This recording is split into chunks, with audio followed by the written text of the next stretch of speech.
ఎక్కడైనా సరే ఈ యొక్క ఫేస్ కానీ న్యూట్రల్ కానీ లేకపోతే మీరు ఎక్కడైనా పొరపాటున ఎక్కడైనా సరే లైవ్ వైర్కి పొరపాటు మీరు టచ్ చేసినా సరే మీకు షాక్ కొట్టకుండా ఆటోమేటిక్గా. Hi friends, welcome to our channel. Friends, ఈరోజు నేనైతే ఒక మంచి టాపిక్తో నేను మీ ముందుకు వచ్చాను. మీరైతే ఎక్కడ వీడియోని అయితే స్కిప్ చేయకుండా చూడడానికైతే ట్రై చేయండి. ఒక ఫ్రెండ్స్, ఇప్పుడు ఈ యొక్క వీడియోలో మనం ఏం తెలుసుకుంటామంటే, ఇప్పుడు మన ఇంటికి విద్యుత్ మీటర్ అనేది అయితే ప్రతి ఒక్క ఇంటికి షాప్కి దేనికైనా సరే మనం యూజ్ చేస్తూ ఉంటాం విద్యుత్ కనెక్షన్. అయితే ఇప్పుడు విద్యుత్ మీటర్ ఏదైతే ఉందో దాని డిస్ప్లేలో ఎఫ్ సింబల్ కానీ చూపించినట్లుంటే మన యొక్క కరెంట్ బిల్ అనేది ఎక్కువ వస్తుందని మీలో ఎంతమందికి తెలుసు? అలాగే ఈ యొక్క డిస్ప్లే మీద ఈ యొక్క ఎఫ్ సింబల్ వస్తే ఎక్కడో దగ్గర ప్రమాదం జరగడానికైతే సంకేతమని మనం భావించవచ్చు. నేను కంప్లీట్గా ఈ వీడియోలో నేను చెప్తాను. ఇది చాలా ఇంపార్టెంట్ ఈ వీడియో. మీరైతే ప్రతి ఒక్కరు కూడాను ఎక్కడ స్కిప్ చేయకుండా చూడడానికైతే మీరు ట్రై చేయండి, మీకు కంప్లీట్గా అర్థమవుతుంది. ఓకే ఫ్రెండ్స్, ఈ యొక్క ఎఫ్ సింబల్ అనేది ఎప్పుడు వస్తుంది, ఒకవేళ వస్తే మనం ఏం చేయాలి, ఏ విధంగా మనం ఫాల్ట్ కనిపెట్టి ఈ యొక్క సింబల్ అనేది ఎఫ్ సింబల్ అనేది డిస్ప్లే మీద రాకుండా మనం చూసుకోవాలి ఏంటి అనే దాని గురించి మనం కంప్లీట్గా ఈ వీడియోలో మనం తెలుసుకుందాం. ఓకే ఫ్రెండ్స్, అంతకంటే ముందు నా యొక్క స్మాల్ రిక్వెస్ట్ ఏంటంటే, ఎవరైనా కొత్త వారు వచ్చి మన ఛానల్ చూస్తున్నట్లుంటే వీడియోస్ని తప్పకుండా మన ఛానల్ అయితే సబ్స్క్రైబ్ చేసుకుని సపోర్ట్ చేయండి. మీకోసం నేను మంచి మంచి వీడియోస్ అయితే తీసుకురావడానికి నా వంతు నేను ట్రై చేస్తూ ఉంటాను. అయితే ఈ ఎర్త్ సింబల్ అనేది ఎప్పుడు చూపిస్తుంది ఏంటి అనే దాని గురించి మనం చూస్తే, ఇప్పుడు మనం మీటర్ నుంచి ఫేస్ న్యూట్రల్ రెండు తీసుకుంటాం. ఈ రెండు వైర్లలో ఏదో ఒక వైరు, అంటే ఫేస్ కానీ న్యూట్రల్ కానీ ఏదైనా సరే, అది సింగిల్ ఫేస్ మీటర్ అవని 3 ఫేస్ మీటర్ అయినా ఏదైనా సరే, ఈ రెండు ఫేస్ న్యూట్రల్ ఏదైనా ఒకటి గ్రౌండ్ అయితే అక్కడ అనేది కరెంట్ అనేది వృధా అయిపోతుంది. అంటే ఒక ఫేస్ వచ్చేసి ఎక్కడో ఒక దగ్గర గ్రౌండ్ అయిపోయింది అనుకోండి, అంటే ఎర్త్ ద్వారా భూమిలోకి ఈ యొక్క కరెంట్ అనేది పాస్ అయిపోయినప్పుడు మీటర్ అనేది ఆటోమేటిక్గా యూనిట్స్ అనేది రికార్డ్ చేసుకుంటుంది. అక్కడ కరెంట్ మనకు వృధా అవుతుంది కాబట్టి అది ఎర్త్ సింబల్ చూపిస్తూ మీటర్ అయితే ఎక్కువగా రికార్డ్ చేసుకుంటుంది. మనం ఏదైనా వాడకపోయినా సరే ఒక్కొక్కసారి బిల్ ఎక్కువగా వచ్చేస్తూ ఉంటుంది. ఇలాంటి కారణాల వల్లనే మనం చెక్ చేసుకోకపోవడం వలన, అంటే ఈ డిస్ప్లేలో ఎఫ్ సింబల్ మనం ఎవరో మనకు చెప్తే కానీ మనకు తెలియదు. మనం ఈ యొక్క విషయాలు అనేవి ఎవరో చెప్తే కానీ మనం అంత దీనిగా మనం చెక్ చేసుకుంటూ ఉన్నాం కదా, అందుకోసం మనం ఈ యొక్క బిల్ అనేది ఎక్కువ పే చేసుకోవాల్సి వస్తుంది ఈ యొక్క ఎర్త్ అయిపోవడం వల్ల, ఎర్త్ ద్వారా కరెంట్ వృధా అవ్వడం వల్ల. అయితే ఇది ఏ సందర్భాల్లో అవుతుంది అనే దాని గురించి మనం తెలుసుకుంటే, అందులో నెంబర్ 1 ఏంటంటే న్యూట్రల్ అలాగే ఎర్త్ ఈ రెండు కలిసిపోవటము. ఈ రెండు కలిసిపోవటం వల్ల మనకి న్యూట్రల్ ద్వారా ఈ యొక్క కరెంట్ అనేది గ్రౌండ్ అయిపోతుంది, అప్పుడు మనకి ఎఫ్ సింబల్ చూపిస్తుంది. నెక్స్ట్ ఏంటంటే న్యూట్రల్ కంట్రోల్లో, అంటే ఇప్పుడు స్విచ్ కంట్రోల్ ఏదైతే ఉంటుందో అది న్యూట్రల్కి ఉంటుంది, ఫేస్ అనేది డైరెక్ట్ అయిపోతుంది. అంటే రివర్స్ కనెక్ట్ చేయడం వలన ఒకసారి మెయిన్స్ దగ్గర తిరగబడిపోతూ ఉంటాయి, అంటే రివర్స్లో కనెక్షన్ ఇస్తూ ఉంటారు. అటువంటి అంటే ఆటోమేటిక్గా ఒక్కొక్కసారి పోల్ పైన ఫేస్ న్యూట్రల్ కలిపేటప్పుడు కానీ అలాంటి సందర్భంలో మనకి అటు ఇటు అయిపోతూ ఉంటాయి. అటువంటి సందర్భంలో కూడా ఈ ఎర్త్ సింబల్ అనేది మనకి చూపిస్తుంది. అలాగే 3వ పాయింట్ ఏంటంటే, ఇంటికి సరైన ఎర్తింగ్ అనేది లేకపోవటం, గోడలు చెమ్మలు కలిపి అవుతూ ఉంటాయి కదా, అటువంటి సందర్భంలో ఎక్కడో ఉదర జాయింట్లు, కొంతమంది ఈ యొక్క జంక్షన్ బాక్స్లు ఏవైతే ఉంటాయో అక్కడ జాయింట్లు వేస్తుంటారు. అలాగే మెటల్ బాక్స్లో ఉంటాయి కదా, ఇక్కడ జాయింట్లు అయితే వేస్తూ ఉంటారు. ఎక్కడైనా సరే ఆ బాడీకి ఈ యొక్క ఫేస్ కానీ న్యూట్రల్ కానీ ఏదైనా తగిలినా సరే అక్కడ అనేది కరెంట్ వృధా అవుతుంది, తద్వారా గ్రౌండ్ అయిపోయి మీటర్లో మనకైతే యూనిట్స్ అయితే రికార్డ్ అయిపోతూ ఉంటాయి. అలాగే ఇక్కడ 4వ పాయింట్ మనం చూసుకుంటే, ఇప్పుడు ఏదైతే మన ఇంట్లో వైరింగ్ అనేది మనం చేస్తాం కదా, కాండ్యూట్ పైప్లో రన్ చేసి దాని యొక్క వైర్ యొక్క ఇన్సులేషన్ స్ట్రెంత్ అనేది కోల్పోయినప్పుడు, అంటే ఒకే పైప్లో మనకి ఎర్త్ వైరు ఒక్కోసారి రన్ చేస్తుంటారు, ఫేస్ న్యూట్రల్ అన్నీ దాంట్లోనే ఆ పైప్ వెంబడే మనకి అన్ని వైర్లు వెళ్తాయి. వాటి యొక్క ఇన్సులేషన్ స్ట్రెంత్ అనేది ఎప్పుడైతే కోల్పోతుందో ఆ యొక్క ఇండక్షన్ లాంటిది వచ్చి ఆ పక్క వైరు కూడాను, ఆ పక్క వైరు రెండు ఇండక్షన్ ప్రభావం వల్ల కూడా మనకి ఈ యొక్క ఎర్త్ సింబల్ అనేది చూపిస్తుంది. ఒకవేళ ఎర్త్ యొక్క వైర్ అందులో ఉండటం వలన ఒక్కోసారి మనకి అది ఎప్పుడు కనిపిస్తుంది అంటే, మన ఇంట్లో 0.5 వాట్స్ మనకి ఎల్ఈడి లైట్లు ఉంటాయి, మనం బెడ్ లైట్ మనం దాని గురించి మనం యూజ్ చేస్తూ ఉంటాం. అవైతే డిమ్గా మనకి స్విచ్ ఆఫ్ చేసినా సరే మనకు వెలుగుతూ ఉంటాయి. ఇటువంటి ఇన్సులేషన్ స్ట్రెంత్ ఏవైతే కోల్పోయిన వైర్లు ఉంటాయో, పాత వైరింగ్, కొత్త వైరింగ్లో అయితే ఇటువంటి సమస్య అయితే ఉండదు. బాగా ఓల్డ్ వైరింగ్స్ ఏవైతే ఉంటాయో అటువంటి వైరింగ్లో మనకి ఈ యొక్క ఎర్త్ వైర్ ఉంటూ ఈ యొక్క సర్క్యూట్స్ ఏవైతే మనం రన్ చేస్తూ ఉంటామో అటువంటి సందర్భంలో అయితే మనకి ఎర్త్ సింబల్ చూపిస్తూ మనకి కరెంటు వేస్టేజ్ అయితే అయిపోతుంది, మీటర్లో రికార్డ్ అయితే అయిపోతుంది. అది కూడా మనం చెక్ చేసుకోవాల్సి అయితే ఉంటుంది. ఓకే, ఇప్పుడు మనం ఈ ప్రాబ్లమ్స్ ఉన్నాయి కదా, ఏ విధంగా మనం అంటే పలానా దగ్గర ఈ యొక్క సర్క్యూట్ అనేది గ్రౌండ్ అయ్యింది అనే దాని గురించి మనం ఏ విధంగా మనం చెక్ చేయాలి ఏంటి అనే దాని గురించి ఇప్పుడు మనం తెలుసుకుందాం. అయితే మీరు మీటర్ దగ్గరికి వెళ్ళి చెక్ చేశారు. చెక్ చేస్తే మీటర్లో ఎర్త్ సింబల్ అయితే డిస్ప్లే అవుతుంది. మీరు స్పష్టంగా అయితే ఈ యొక్క ఎర్త్ సింబల్ని అయితే మీరు చూశారు. అయితే ఇప్పుడు ఏం చేయాలి?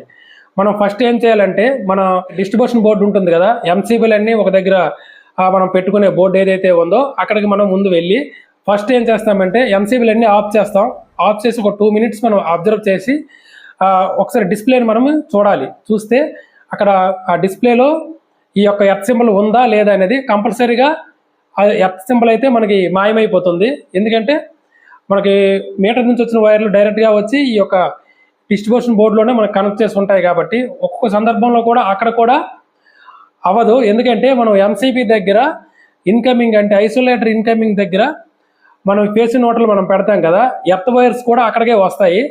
ఒక్కో సందర్భంలో ఏమైనా ఎలుకలు కానీ ఏవి కానీ అక్కడ కొరికినప్పుడు ఆ యొక్క డిస్ట్రిబ్యూషన్ బోర్డు ఏదైతే ఉందో బాడీ దానికి ఫేస్ కానీ నోట్లు కానీ ఇన్కమింగ్లో తగిలినప్పుడు మనకి ఎర్త్ సింబల్ అయితే చూపిస్తుంది. అప్పుడు మనం అది చాలా రేర్గా అయితే జరుగుతుంది. ముందు మనం అయితే ఎంసీబీలు ఏవైతే ఉన్నాయో అవన్నీ ఆఫ్ చేసుకుంటాం కదా, కంపల్సరీగా డిస్ప్లేలో ఎర్త్ సింబల్ అయితే మాయమైపోతుంది. అప్పుడు మనం ఏం చేస్తామంటే ఒక్కో ఎంసీబీ అంటే ఫస్ట్ ఉండే ఐసోలేటర్ ఏదైతే ఉందో అది ఆన్ చేసి ఒక్కో రూమ్కి మనం ఏర్పాటు చేసుకుంటాం కదా ఎంసీబీలు. ఆ ఎంసీబీలు అనేవి ఒక్కొక్కటి మనకు ఒక్కొక్క సర్క్యూట్ మనం ఆన్ చేసుకుంటూ ఒక్కొక్క ఎంసీబీకి ఒక 2 minutes మనం గ్యాప్ ఇస్తూ మన మీటర్ డిస్ప్లేని మనం అబ్జర్వ్ చేయాలి. ఏ సర్క్యూట్ అయితే మనం ఎంసీబీ ఆన్ చేస్తామో అప్పుడు ఈ యొక్క డిస్ప్లేలో మనకు చూపిస్తుంది కదా, అందులో ఫాల్ట్ ఉండేటప్పుడు కంపల్సరీగా మనకి చూపిస్తుంది. 2 minutes మనం గ్యాప్ ఇస్తాం కదా, ఈ గ్యాప్లో అయితే మనకి డిస్ప్లే అయితే అక్కడ అవుతుంది. అక్కడ ఆ యొక్క సర్క్యూట్ ఎక్కడో గ్రౌండ్ అయిపోతూ ఉంది అని మనం అర్థం చేసుకోవాలి.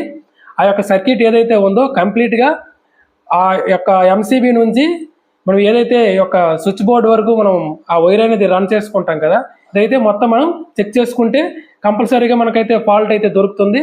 ఈ యొక్క ఎర్త్ సింబల్ అనేది మనం రాకుండా అయితే మనం ఆ యొక్క ఫాల్ట్ రెక్టిఫై చేసుకొని ఆ ఎర్త్ సింబల్ మనం రాకుండా అయితే మనం చేసుకోవచ్చు. తర్వాత ఇంకొక సందర్భంలో కూడా మనకి ఎర్త్ సింబల్ అయితే కంపల్సరీగా చూపిస్తుంది. అదేంటంటే ఇప్పుడు మనం మోటార్ ఉంటుంది కదా, అంటే నేను చెప్పాను ఒక పాయింట్లో ఏంటంటే మోటారు యొక్క స్విచ్ ఏదైతే ఉంటుందో అంటే మోనోబ్లాక్ మోటార్లో చూసుకుంటే ఒక్కోళ్ళు ఏం చేస్తారంటే ఎంసీబీ వేస్తారు, ఒక ఫేస్కి వేస్తారు, న్యూట్రల్ అనేది డైరెక్ట్గా ఉంటుంది. నేను ఆ పాయింట్లో ఏం చెప్పాను, న్యూట్రల్ కంట్రోల్లో ఉండటం వలన స్విచ్చెస్ మనకి ఎర్త్ సింబల్ చూపిస్తుందని చెప్పాను కదా. అదే ఇప్పుడు ఏంటంటే ఇప్పుడు ఈ ఎర్త్ సింబల్ ఏదైతే ఉందో అది ఎప్పుడు చూపిస్తుంది, ఏదైనా ఫేస్ కానీ న్యూట్రల్ కానీ గ్రౌండ్ అయినప్పుడు. అంటే ఇక్కడ స్విచ్ కంట్రోల్ న్యూట్రల్ ఉంటే ఏమవుతుంది, ఫేస్ అనేది డైరెక్ట్గా మోటార్కి అనేది వెళ్ళిపోతుంది. మోటార్ ఆల్రెడీ వాటర్ ఈ సెక్షన్ పైప్లో వాటర్ ఉంటుంది, తర్వాత ఈ జిఏ పైప్స్ వాడుతూ ఉంటారు సెక్షన్కి. బాడీకి అయితే ఈ యొక్క మొత్తం ఈ ఫేస్ అనేది వచ్చేస్తుంది. మనం బాడీకి ఇలాగా చేతితో మనం టచ్ చేసామనుకోండి కంపల్సరీగా మనకైతే షాక్ వస్తుంది మోనోబ్లాక్ మోటార్. అదే సబ్మర్సిబుల్ మోటార్ అనుకోండి అది వాటర్లో ఉంటుంది కనుక మనకి తెలియదు. మోనోబ్లాక్ అంటే సబ్మర్సిబుల్ మోటార్లో ఎక్కడ అవుతుందంటే ఇప్పుడు మనం ఆర్ఓబి ఫేస్ న్యూట్రల్ ఆర్ఓబి అనేవి మనం ఈ యొక్క ప్యానల్ బోర్డు దగ్గర మనకు ఉంటాయి. ఇక్కడ న్యూట్రల్ అనేది మనం ఫేస్కి ఇచ్చామనుకోండి, ఈ కామన్లో ఉండే ఇప్పుడు కామన్ మనం ఏం చేస్తాం, న్యూట్రల్ ఇస్తాం, అది ఫేస్ అయిపోతుంది. అంటే డైరెక్ట్గా సబ్మర్సిబుల్ మోటార్కి ఫేస్ అనేది వెళ్ళిపోతుంది. దాని ద్వారా ఏమవుతుందంటే బాడీకి అనేది ఇండక్షన్ అనేది బాగా వచ్చి అది వాటర్ ద్వారా గ్రౌండ్ అయిపోయి అక్కడైతే కరెంట్ అయితే మనకు వృధా అవుతుంది. అది చాలా డేంజర్ కూడాను. మోనోబ్లాక్ మోటార్ అయినా సరే చిన్నపిల్లలు అలాంటి వాళ్ళు ఎవరైనా ఉంటే, ఎందుకంటే సబ్మర్సిబుల్ మోటార్ అనేది బోర్లో ఉంటుంది, ఇదైతే బయట ఉంటుంది కాబట్టి అది చాలా డేంజర్. అందుకే నేను ప్రమాదమని కూడా నేను చెప్పాను.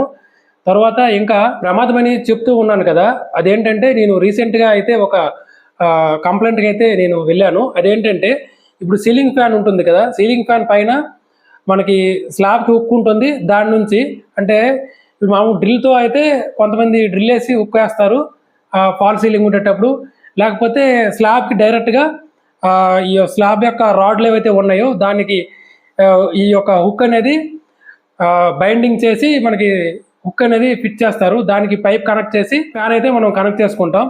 అయితే ఈ యొక్క హుక్ దగ్గర మనం పైప్ కనెక్ట్ చేస్తాం కదా, అక్కడ సాకిల్ కిట్ ఉంటుంది కదా, దానికి ఒక రబ్బర్ బూట్ అయితే ఉంటుంది.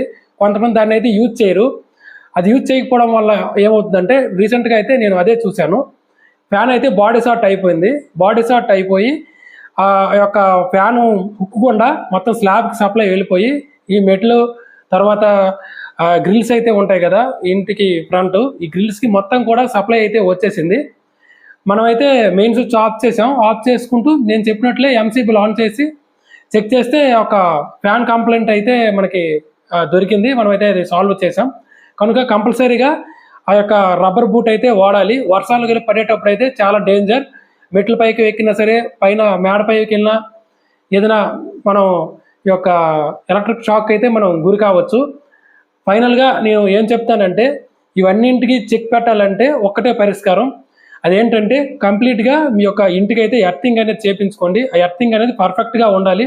చాలామంది అయితే ఎర్తింగ్ అనేది చేస్తారు, అంటే వైర్ మొత్తం రన్ చేస్తారు. ఫైనల్గా వచ్చేటప్పటికి ఆ పైప్ అయితే అదే ఎర్త్ పిట్ తవ్వేసి అక్కడైతే పైప్ను మనం పెట్టుకొని అవన్నీ ఆ ఎర్తింగ్ ప్రాసెస్ అంతా ఉంటుంది కదా, అదైతే చేయరు. అంటే తర్వాత చేద్దాంలే అని మర్చిపోతూ ఉంటారు. అటువంటి సందర్భంలో అయితే మనకి అదే ఇప్పుడు ఏదైతే ఇలా ఫ్యాన్ కానీ ఈ యొక్క ఫేస్ స్విచ్ కంట్రోల్ కాకుండా నోటలు ఉండడం కానీ ఇటువంటివి ఏమైనా ఉండేటప్పుడు అయితే మాత్రం మనం సేఫ్ అయితే అవ్వలేం. కనుక కంపల్సరీగా ఎర్తింగ్ అయితే ఇంటి మొత్తంగా చేయించుకోవాలి. ఏమైనా మెటల్ పార్ట్స్ ఏమైనా ఉంటాయి కదా, అంటే ఇప్పుడు మెటల్ బోర్డ్స్ కానీ, ఫ్రిడ్జ్ కానీ, ఏసీ కానీ, మోటార్స్, ఫ్యాన్స్ కూడా ఇలా ఏవైతే ఉంటాయో ఎలక్ట్రికల్ అప్లయన్సెస్ ఏవైతే ఉంటాయో వాటన్నిటికి కూడా సాకెట్తో సహా ఎర్తింగ్ అయితే మీరు చేయించుకోండి. సిస్టమ్ విషయానికి వచ్చేస్తే మనం కీబోర్డ్ మీద చేయి పెడితే మనకైతే షాక్ కొట్టేస్తుంది ఎర్తింగ్ లేకపోతే.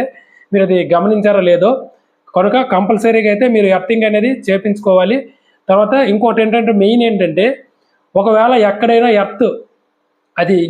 ఎర్త్కి న్యూట్రల్ కానీ ఫేస్ కానీ టచ్ అయ్యేటప్పుడు ఆటోమేటిక్గా మీ యొక్క ఇంట్లో ఉండే పవర్ మొత్తం ఆఫ్ అయిపోతుంది. దానికోసం అయితే ఒక డివైస్ ఉంది, మీకు తెలిసే ఉంటుంది అనుకుంటాను. ఆర్సీసీబీ లేదా ఈఎల్సీబీ అని దానికి పిలుస్తారు. మీ ఇంటికి అదే మీ యొక్క ఇంట్లో వాడే లోడ్కి తగ్గట్టు ఆ ఈఎల్సీబీ కానీ ఆర్సీసీబీ కానీ మీ యొక్క ప్యానల్ బోర్డులో మీరు ఫిట్ చేసుకుంటే మీకు ఎక్కడైనా సరే ఈ యొక్క ఫేస్ కానీ న్యూట్రల్ కానీ, లేకపోతే మీరు ఎక్కడైనా సరే లైవ్ వైర్కి పొరపాటు మీరు టచ్ చేసినా సరే మీకు షాక్ కొట్టకుండా ఆటోమేటిక్గా ఆ యొక్క ఆర్సీసీబీ నేను ఏదైతే చెప్పానో అది మొత్తం సప్లైని అయితే ఆఫ్ చేసుకుంటుంది. దాని ద్వారా మీరైతే సేవ్ అవుతారు. సేవ్ అయ్యి నెక్స్ట్ ఎక్కడ ప్రాబ్లం ఏంటి అనే దాని గురించి మీరు తర్వాత మంచి ఎలక్ట్రీషియన్ పెట్టుకొని మీ యొక్క ఏదైతే సమస్య అయితే ఎక్కడైతే ఉందో ఈ యొక్క ఫాల్ట్ మీరు రెక్టిఫై చేసుకొని ప్రాబ్లం అయితే సాల్వ్ చేసుకోవచ్చు. దాని యొక్క లింక్ అయితే నేను ప్రొవైడ్ చేస్తాను. ఈ యొక్క ఆర్సీసీబీది మీరు ఒకసారి చెక్ చేయండి, అంటే ఎలా ఉంటుంది ఏంటి అనే దాని గురించి. దాని యొక్క వీడియో కూడా ఇంతకుముందు మన ఛానల్లో మనం దాని గురించి మనం పెట్టాము. ఒక వీలైతే అది కూడా మీరు చూడడానికి అయితే ట్రై చేయండి. ఇది ఫ్రెండ్స్, ఈ విధంగా ఎర్త్ అనేది గ్రౌండ్ అవ్వడం వల్ల మన కరెంట్ బిల్ అయితే ఎక్కువ వచ్చేస్తుంటుంది. చాలా దగ్గరలో ఇవే సమస్యలు అయితే ఉంటాయి. అసలు ఏం వాడరు, ఆ ఇంట్లో ఏం వాడకపోయినా సరే బిల్ అనేది ఎక్కువగా వచ్చేస్తుంది. ఈ వీడియోలో నాకు తెలిసిన ఇన్ఫర్మేషన్ అయితే నేను షేర్ చేసుకున్నాను. వీడియో కానీ మీకు నచ్చినట్టుంటే తప్పకుండా వీడియోని అయితే లైక్ చేయండి. ఇలాంటి మరిన్ని వీడియోస్ కోసం అయితే మన ఛానల్ అయితే సబ్స్క్రైబ్ చేసుకుని సపోర్ట్ చేయండి. మీకోసం నేను మంచి వీడియోస్ అయితే తీసుకొస్తూ ఉంటాను. ఒక మంచి వీడియోలో మళ్ళీ మనం కలుసుకుందాం. అంతవరకు సెలవు, బాయ్.